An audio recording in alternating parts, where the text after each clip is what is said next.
శ్రీమాత్రే నమః. శ్రీ క్రోధినామ సంవత్సరం 2024 కుంభరాశి ఫలితాలు, ఆదాయ వ్యయాలు ఎలా ఉన్నాయో పరిశీలిద్దాం. నక్షత్ర ఫలితాల కొరకు లైక్ చేసి సబ్స్క్రైబ్ చేస్తారని ఆశిస్తున్నాను. ఈ సంవత్సరం కుంభరాశి వారి ఆదాయం 14, వ్యయం 14, రాజపూజ్యం 6, అవమానం 1, ధనిష్ట 3, 4 పాదాల వారు, శతభిషం 1, 2, 3, 4 పాదాల వారు, పూర్వభద్ర 1, 2, 3 పాదాల వారు కుంభరాశికి చెంది ఉంటారు. 2024 సంవత్సరంలో కుంభరాశిలో జన్మించిన వారికి ఏ విధంగా ఉండబోతుందో తెలుసుకుందాం. కుంభరాశి వారికి ఈ సంవత్సరం అంతా శని 1వ ఇంట్లో, రాహువు మీనరాశిలో 2వ ఇంట్లోనూ, కేతువు కన్యారాశిలో 8వ ఇంట్లోనూ సంచరిస్తారు. మే 1 వరకు గురువు మేషరాశిలో 3వ ఇంట్లో సంచరిస్తారు. ఆ తర్వాత సంవత్సరం అంతా వృషభ రాశిలో 4వ ఇంట్లో సంచరిస్తారు. 2024 సంవత్సరంలో కుంభరాశిలో జన్మించిన వారి ఆర్థిక స్థితి ఏ విధంగా ఉండబోతోందో తెలుసుకుందాం.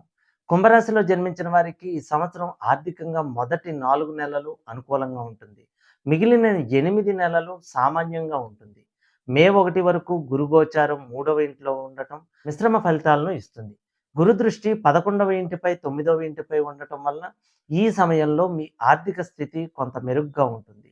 మీ వృత్తి ద్వారా కానీ లేదా వ్యాపారం ద్వారా కానీ అవసరమైనంత వరకు ఆదాయం వస్తుంది. అంతేకాకుండా స్థిరాస్తుల అమ్మకం ద్వారా కానీ లేదా అదనపు ఆదాయాల వనరుల ద్వారా కానీ మీకు ఈ సమయంలో కొంత ఆదాయం వచ్చే అవకాశం ఉంటుంది. మే 1 నుంచి గురుగోచారం 4వ ఇంటికి మారటం వలన ఆదాయానికి ఖర్చులకు పొంతన లేకుండా పోతుంది. మీరు పెట్టే ఖర్చులు పెరగటమే కాకుండా ఇంట్లో శుభకార్యాలు లేదా కుటుంబ సభ్యుల ఆరోగ్యం కొరకు కూడా ఈ సమయంలో డబ్బు ఖర్చు పెట్టాల్సి వస్తుంది.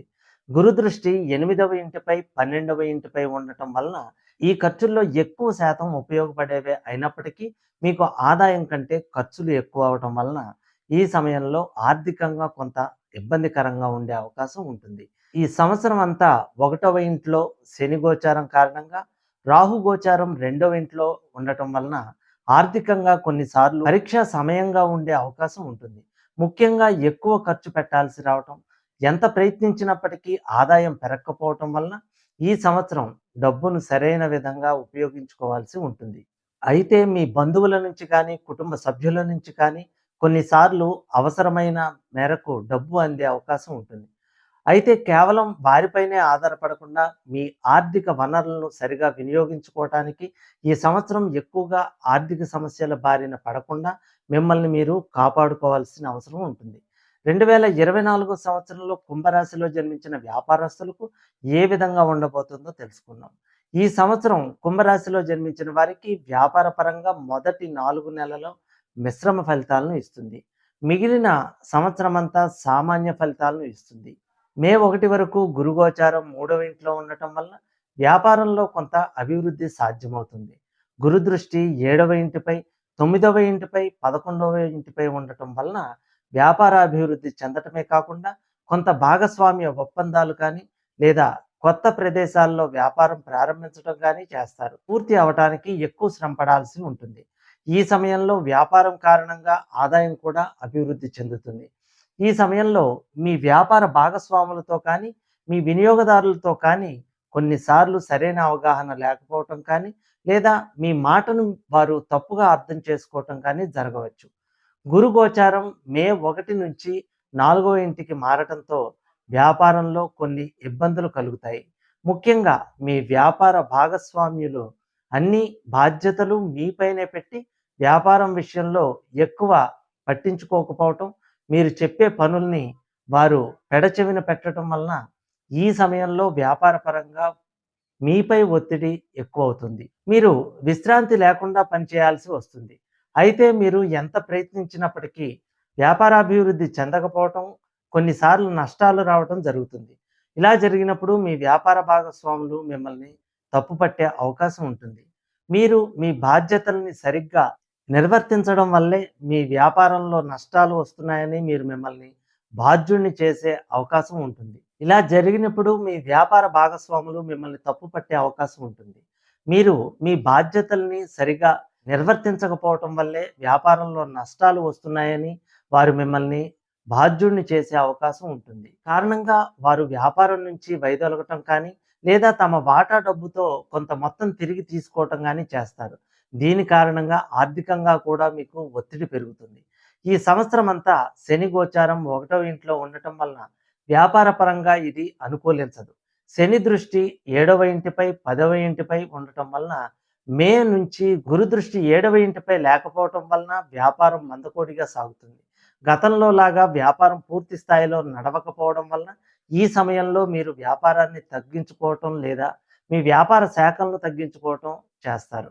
ఈ సంవత్సరం అంతా రాహు గోచారం 2వ ఇంట్లో, కేతు గోచారం 8వ ఇంట్లో ఉండటం వలన ఈ సమయంలో మీ వినియోగదారులు లేదా వ్యాపార భాగస్వాముల కారణంగా న్యాయపరమైన లేదా ఆర్థికపరమైన సమస్యలు వచ్చే అవకాశం ఉంటుంది. ఈ సమయంలో మీరు వీలైనంత వరకు వచ్చిన సమస్యలను సామరస్యపూర్వకంగా పరిష్కరించుకోవడం మంచిది. 2024 సంవత్సరంలో కుంభరాశిలో జన్మించిన ఉద్యోగస్తులకు ఏ విధంగా ఉండబోతుందో తెలుసుకుందాం. కుంభరాశిలో జన్మించిన ఉద్యోగస్తులకు ఈ సంవత్సరం మిశ్రమ ఫలితాలను ఇస్తుంది. మే 1 వరకు గురుగోచారం 3వ ఇంట్లో ఉండటం వలన ఈ సమయంలో ఉద్యోగంలో కొన్ని మార్పులు జరిగే అవకాశం ఉంటుంది. గురు దృష్టి 9వ ఇంటిపై, 11వ ఇంటిపై ఉంటుంది కాబట్టి ఇది ఆర్థికంగా కూడా అనుకూలించే అవకాశం ఉంటుంది. మే 1 నుంచి గురు గోచారం 4వ ఇంటికి మారటంతో ఉద్యోగంలో ఇబ్బందులు ఎదురయ్యే అవకాశం ఉంటుంది. 4వ ఇంట్లో గురు గోచారం కారణంగా మీరు వేరే ప్రదేశంలో ఉద్యోగం చేయాల్సి రావటం లేదా ఉద్యోగంలో ఇతర బాధ్యతలు స్వీకరించాల్సి ఉంటుంది. దీని కారణంగా మీరు విశ్రాంతి లేకుండా పనిచేయాల్సి వస్తుంది. ఈ మార్పు కారణంగా మానసికంగా, శారీరకంగా ఒత్తిడికి గురయ్యే అవకాశం ఉంటుంది. అంతేకాకుండా మీరు ఎంత శ్రమపడి పని చేసినప్పటికీ మీపై అధికారులు కానీ, మీ సహోద్యోగులు కానీ మీరు చేసిన పనిలో లోపాలను ఎత్తి చూపటం జరుగుతుంది. దీని కారణంగా మీకు రావాల్సిన గుర్తింపు రాకపోగా మిమ్మల్ని నిరాశ, నిస్పృహలకు గురి చేస్తుంది. గురు దృష్టి 10వ ఇంటిపై ఉండటం వలన కొన్నిసార్లు మీరు పేరు ప్రతిష్టల కొరకు మీకు సంబంధం లేని పనులను చేసే అవకాశం ఉంటుంది. దాని కారణంగా ఏ రకమైన ప్రయోజనం ఉండదు. ఈ సంవత్సరం అంతా శని గోచారం 1వ ఇంట్లో ఉంటుంది కాబట్టి ఈ సమయంలో కొంతమంది మీ ఆలోచనలను, మీరు చేసే పనులను మధ్యలో ఆపటం లేదా వాటికి విలువ ఇవ్వకపోవటం కానీ చేస్తారు. అంతేకాకుండా మీరు చేసే పనులు కూడా తృప్తిని ఇవ్వకపోవడంతో మీరు వాటిని పదే పదే చేసే అవకాశం ఉంటుంది. ఈ సంవత్సరం వృత్తిలో అనుకోని మార్పులు జరుగుతాయి. ముఖ్యంగా మే 1 నుంచి గురుగోచారం అనుకూలంగా ఉండదు. అయినప్పటికీ కొత్తగా ఉద్యోగం కొరకు లేదా ఉద్యోగంలో మార్పు కొరకు ప్రయత్నిస్తున్న వారికి ఈ సమయం ఎక్కువ ప్రయత్నం చేస్తే వారికి ప్రయత్న ఫలితం వస్తుంది. 1వ ఇంట్లో సంచరించే శని మనలోని మానసిక లోపాలని సరిదిద్దడమే కాకుండా మనకు నచ్చని పనులు కూడా ఇష్టంగా చేయాల్సిన అవసరాన్ని కల్పిస్తాడు.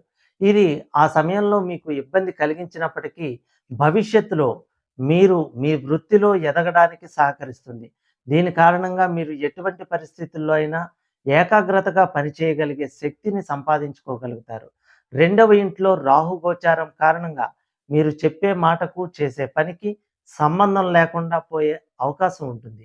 కాబట్టి ఈ సమయంలో మీరు చేయాల్సిన లేదా చేస్తున్న పనులు ముందుగా ప్రకటించకుండా చేసుకుంటూ వెళ్ళిపోవడం మంచిది. దానివలన పనుల్లో ఆటంకాలు తగ్గడమే కాకుండా మీరు చేపట్టిన పనులు విజయవంతంగా పూర్తి చేయగలుగుతారు. 2024 సంవత్సరంలో కుంభరాశిలో జన్మించిన వారి కుటుంబ పరిస్థితి ఏ విధంగా ఉందో తెలుసుకుందాం. కుంభరాశిలో జన్మించిన వారికి ఈ సంవత్సరం కుటుంబ పరంగా మొదటి 4 నెలలు అనుకూలంగా ఉంటుంది. మిగిలిన సమయం అంతా సామాన్యంగా ఉంటుంది. మే 1 వరకు గురుగోచారం 3వ ఇంట్లో ఉండటం వలన ఈ సమయంలో కుటుంబంలో వివాహాది శుభకార్యాలు జరగటం కానీ, మీరు మీ బంధువుల ఇంటిలో శుభకార్యాలకి కుటుంబ సమేతంగా వెళ్ళటం కానీ, ఆధ్యాత్మిక సంబంధ ప్రయాణాలు కానీ ఈ సమయంలో ఎక్కువగా ఉంటాయి. ఈ సమయంలో మీకు మీ జీవిత భాగస్వామికి మధ్య సంబంధ బాంధవ్యాలు మెరుగుపడతాయి. ఈ సమయంలో మీ తండ్రి గారి ఆరోగ్యం కానీ, ఇంటిలో పెద్దవారి ఆరోగ్యం కానీ మెరుగుపడుతుంది. మీ మిత్రుల వల్ల కానీ, తోబుట్టువుల వల్ల కానీ మీకు ఆర్థికంగా లేదా కుటుంబ పరంగా అవసరానికి తగిన సహాయం అందుతుంది. మే 1 నుంచి గురుగోచారం 4వ ఇంటికి మారటం వలన కుటుంబ పరిస్థితుల్లో మార్పు చోటు చేసుకుంటుంది. మీరు ఉద్యోగరీత్యా కానీ, వ్యాపారరీత్యా కానీ లేదా ఇతర వ్యక్తిగత కారణాల వల్ల కొంతకాలం మీ ఇంటికి దూరంగా ఉండవలసి రావచ్చు. అంతేకాకుండా ఈ సమయంలో మీపై పని ఒత్తిడి ఎక్కువగా ఉండటం వల్ల మీరు మీ కుటుంబంతో ఎక్కువ సమయం గడపలేకపోతారు. ఈ సమయంలో గురు దృష్టి 8వ ఇంటిపై, 12వ ఇంటిపై ఉండటం వల్ల మీకు కానీ, మీ కుటుంబ సభ్యులకు కానీ ఆరోగ్య సంబంధ సమస్యలు వచ్చే అవకాశం ఉంటుంది. దీని కారణంగా మీరు లేదా మీ కుటుంబ సభ్యులు ఆందోళనకు గురయ్యే అవకాశం ఉంటుంది. ఈ సంవత్సరం అంతా శని గోచారం 1వ ఇంట్లో ఉండటం వల్ల మీకు మీ జీవిత భాగస్వామికి మనస్పర్ధలు వచ్చే అవకాశం ఉంటుంది. ముఖ్యంగా మే 1 నుంచి గురు దృష్టి 7వ ఇంటిపై ఉండకపోవటం, కేవలం శని దృష్టి మాత్రమే 7వ ఇంటిపై ఉండటం వల్ల వారు మిమ్మల్ని సరిగ్గా అర్థం చేసుకోకపోవటం గానీ, లేదా మీపై మీ నడవడికపై అనుమానాలు వ్యక్తం చేయటం కానీ జరగవచ్చు. శని దృష్టి 3వ ఇంటిపై కూడా ఉండటంతో మీ తోబుట్టువులతో కూడా మీకు సరైన అవగాహన ఉండకపోవటం కానీ, లేదా స్థిరాస్తి వ్యవహారాలకు సంబంధించి సమస్యలు ఏర్పడటం కానీ జరగవచ్చు. ఈ సమయంలో కోర్టు వ్యవహారాలు కానీ, లేదా న్యాయ సంబంధ వివాదాలు కానీ ఏర్పడే అవకాశం ఉంటుంది.